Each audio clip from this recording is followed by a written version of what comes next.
Atlanta police believe they have just about shut down the so-called Black Mafia family. And as our Julia Harding reports, these suspects were hiding out in one of the city's most popular areas. Anyone tied to BMF typically has an extensive criminal history, so we consider them to be very violent. Big Meech, co-founder of the infamous Black Mafia family, simply known as BMF, built an empire that once controlled a vast cocaine distribution network across the U.S. As it is known, no story grabs attention quite like one that's both outlandish and true. So it's no wonder that BMF, also known as Black Mafia Family, is one of the biggest television series in the world right now, attracting more than 4 million viewers every episode. The Detroit, Michigan-set crime drama tells the story of two brothers' gritty yet strategic rise in the drug game, dramatizing a fascinatingly built criminal empire that tried to become a legitimate, larger-than-life entertainment business. She was convicted of running a huge criminal enterprise stretching from Atlanta to Detroit and several other states. The story of Big Meech, who headed up the Black Mafia family, is also the source of a popular TV show that has been filmed right here in Atlanta. The Black Mafia family was founded in 1989 by the street-smart, widely ambitious, and braggadocious Detroit-raised brothers Demetrius and Terry Flannery, better known as Big Meech and Southwest T. "If you want to know the reason for us first getting in the game," said Big Meech during a recorded federal prison phone interview, "it was just about being poor, man. We are on welfare at the gas station with food stamps. We keep catching the bus with holes in the bottom of your shoes. That was the motivation. We gotta do something, fast. Once me and my brother got a real taste of money, it's like you don't never want that feeling to go away." Through passionate aspirations and a direct Mexican cocaine supplier, BMF became a large distributor of cocaine, transporting its wares through a family-owned car service. By the early 2000s, the organization had established a flashy and nightlife-driven entertainment front, expanding across the U.S., including Alabama, California, Florida, Georgia, Kentucky, Louisiana, Michigan, Mississippi, Missouri, North Carolina, Ohio, and Tennessee. During its last days, BMF was 500 members strong. On the rise, Big Meech and Southwest T endured turf wars, conquering regional territories, survivor's remorse, and most of all, war scars. In the late 80s, Southwest T was shot in the right eye and left with partial sight, permanently. Big Meech was shot and wounded on 2 separate occasions. Once in the neck outside of a Chinese restaurant in the late 80s, and another time in the ass during a 2004 shooting outside an Atlanta nightclub, following an argument with former Puff Daddy bodyguard Anthony Wolf Jones, who was killed in the altercation. Outside the drugs and racketeering, BMF was best known for their lavish lifestyle, including 13 multi-million-dollar mansions across the U.S., the latest luxury car fleets at their beck and call, a direct line to limitless amounts of jewelry from world-famous trader Jacob the Jeweler, and an expensive wardrobe. Big Meech and Southwest T credit their addiction to the flashy accessories and fashion to the trend-setting drug dealers they saw growing up, like Detroit's The Chamber Brothers and Young Boys Inc. According to Big Meech, BMF's successful takeover is based on brotherhood. "You don't get nothing like this nowhere," he said in a Smack DVD-8 interview in June 2005. "Everybody moves like brothers, and everybody from different places. Milwaukee, St. Louis, Detroit, Texas, Atlanta, Cali, Florida. Everybody moves as one. Everybody is prospering in some kind of way in their own way. Every man plays his own role, and everything starts with the leader. I'm a good leader, so I got good people that follow. Simple." At the empire's peak, Southwest T's meticulous control and Big Meech's obnoxiously flashy appeal, on top of sibling rivalry, caused a rift and led to cracks appearing in the organization. Members would often recall the brothers' public spats over the smallest issues in interviews. Eventually, each brother's unwillingness to relinquish full control to the other caused an implosion. At the organization's most powerful point, Big Meech and Southwest T mutually decided to divide the empire. T would relocate to Los Angeles to be closer to Mexico and keep a closer eye on the business, while Meech would operate in Atlanta. The division resulted in members choosing sides in allegiance and relocating to different parts of the U.S. In Atlanta, Big Meech became attracted to the music industry and launched BMF Entertainment in 2000. known for his larger-than-life persona, which fit perfectly with the entertainment industry's addiction to spectacle, Meech and BMF were hip-hop's hottest new company, with the launch of a record label and media outlet. As the genre evolved from an unknown phenomenon that told real-life stories to the most influential musical style in the world, rap's future legends like T.I., Jeezy, Diddy, Jay-Z, and 50 Cent befriended or encountered Big Meech. Stories of Meech's countless nightclub escapades with 100-plus entourages and unbelievable luxury items are told by artists to this day. In several interviews, Jeezy recalled Big Meech, who was fairly new in the music industry at the time, pulling up to his music video shoot for Soul Survivor in a one-of-a-kind Maybach and parking it right next to Jay-Z, the president of Def Jam Recordings, for bragging rights. One of the most talked-about stories told by those tied to BMF is Big Meech's jungle-themed birthday party at Atlanta's Magic City strip club that featured a pair of white tigers. Pusha T referenced the memorable moment on his 2018 track, If You Know, You Know, where he raps, "Where were you when Big Meech brought the tigers in?" In the early 2000s, BMF had a significant presence in the music industry, and many drug dealers turned chart-topping recording artists would try to steer clear of BMF at all costs for fear of relapsing into their old ways while being unable to avoid Big Meech in extravagant VIP sections. I first heard about BMF in 2003. 50 Cent told DJ Drama in 2019 on his Sirius XM radio show. They were so embedded into the music business because when you can find your pockets, people like you around.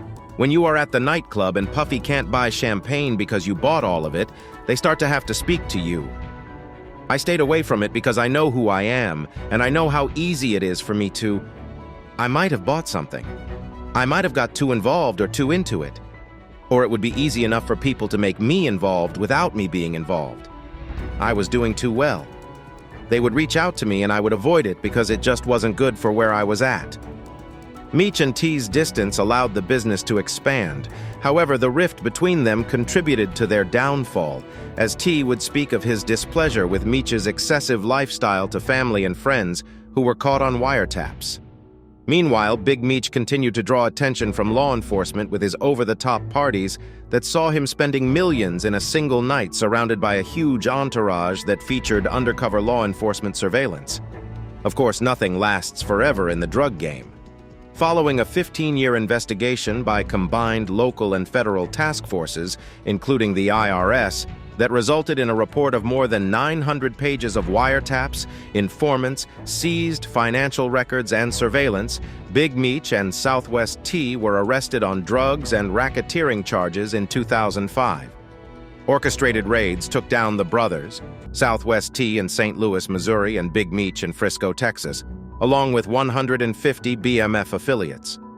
Before the raid, BMF was well aware of the impending takedown. While Southwest T was arrested first, it's documented that Big Meech was offered the opportunity to flee to Mexico to avoid capture by law enforcement. However, he refused and fled to Miami, then Frisco, where he was eventually arrested.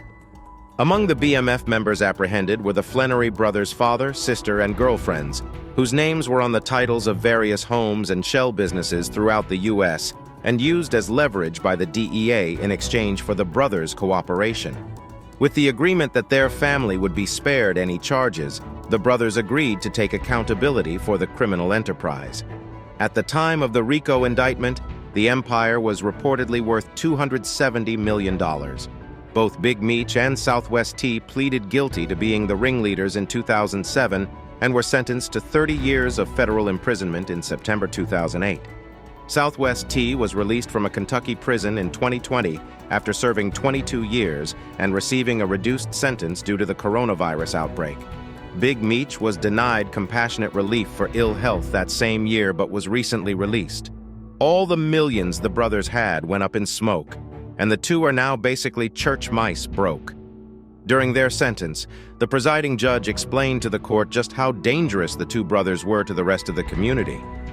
The BMF was a violent, sophisticated drug smuggling and money laundering organization that began right here in Detroit, Michigan, Special Agent in Charge Robert Corso said at the time. Terry and Demetrius Flannery expanded what was a small local operation into a multi-state, multi-million-dollar criminal enterprise with direct links to Mexican-based drug trafficking cartels. Today's sentences demonstrate that no matter how large the operation or how much money a drug trafficker makes illegally, eventually the law and justice will catch up, he said. The agent added, "This community and communities across the United States are safer with the brothers Flannery behind bars." "I've been around a place like Atlanta for a long time," Meech said in an interview from jail. "I have lived there since the 1990s, been there since 1988. I didn't have the problems other people had. I was through a lot of things. Almost 90% of the cities I touched down in, I had nothing but love, so it was never no problems. And we don't do no robbing, we just never had no problems. When you get a crew that's hungry, they might turn on you."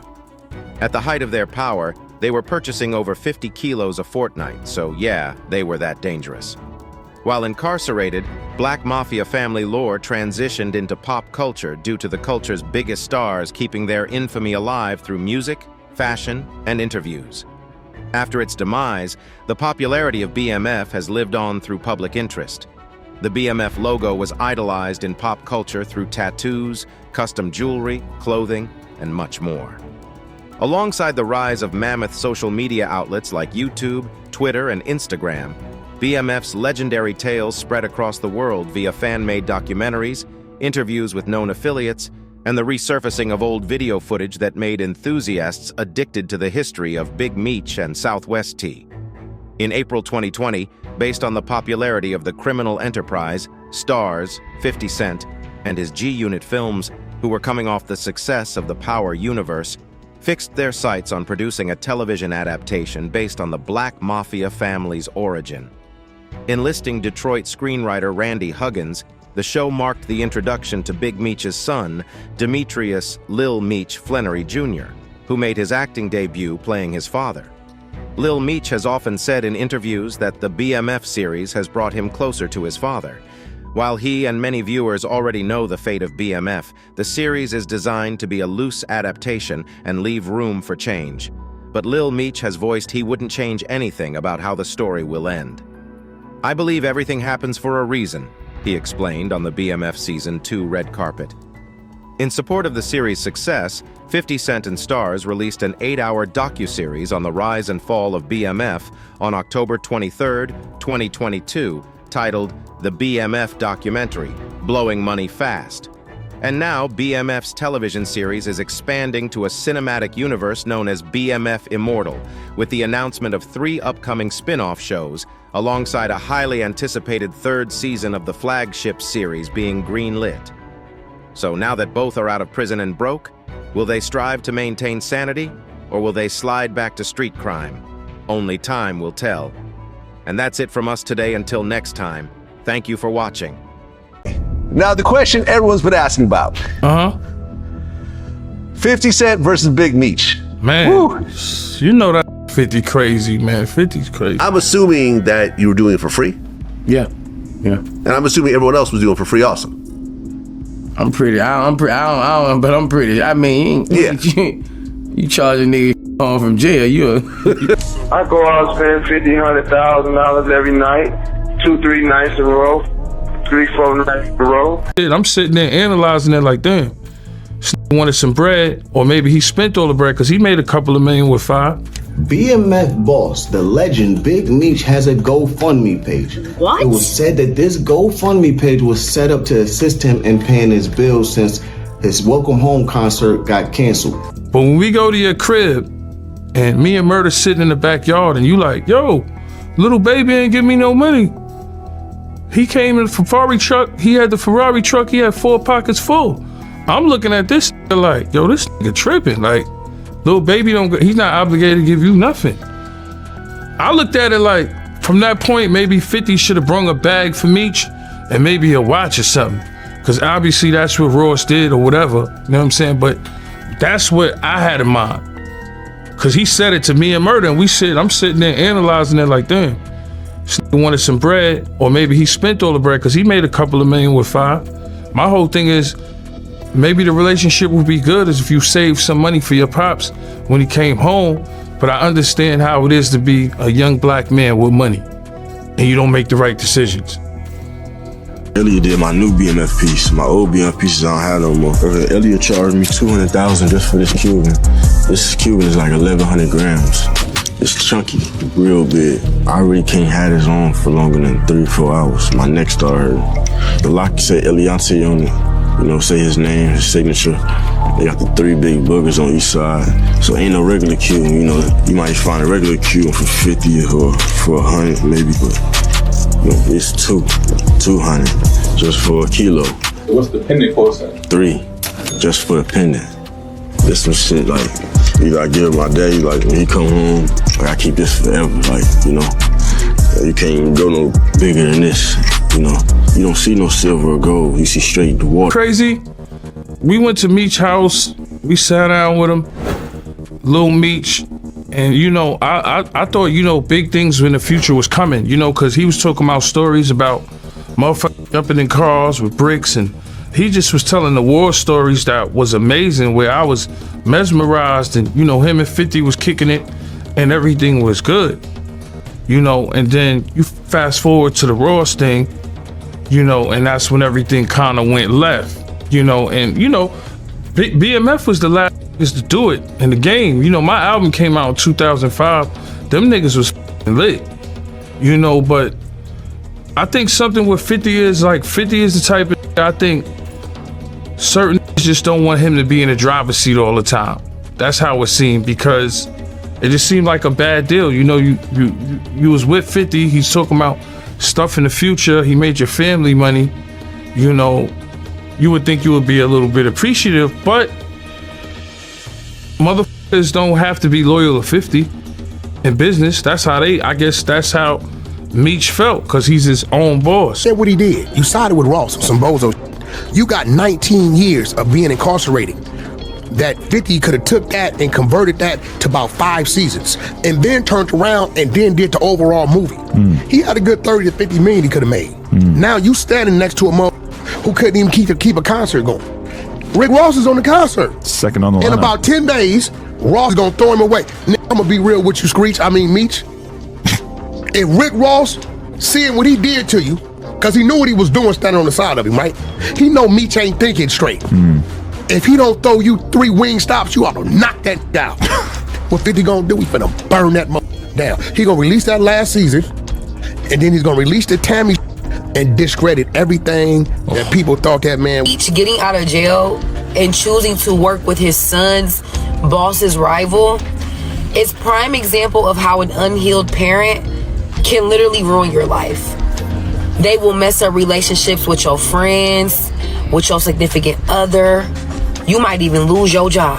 Cause nobody can tell me that Big Meech working with Rick Ross, his son's boss's known rival, was not deliberate. Okay, that is a very conscious choice. And why might a parent do that, right? Maybe if they have some trauma, you know, a little bit of resentment and jealousy. Because sometimes with an unhealed parent, all of the reasons they should be proud of you are the same reasons why they're a little bit jealous of you, right? He should have came home and made his coming home about family.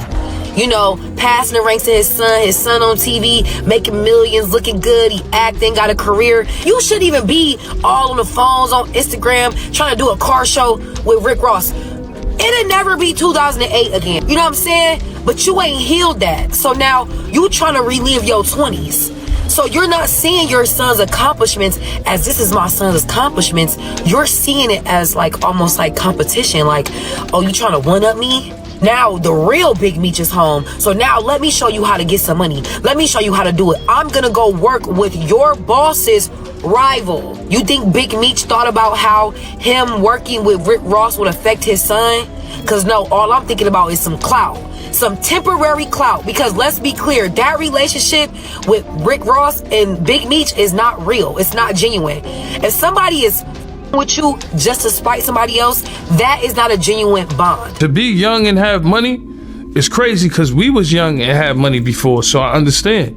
Motherfucker got Richard Millie's, Lil Meech got Richard Millie's Chrome Heart jeans, 10,000. I buy some chrome hearts for 10,000. I might wear them shits for a month, bro. $10,000 jeans. You know, we was buying red monkeys. Them shits is what $1,000 back in the days. Now everything is like triple the price when it comes to drip. So it's like, I understand him being young and all that.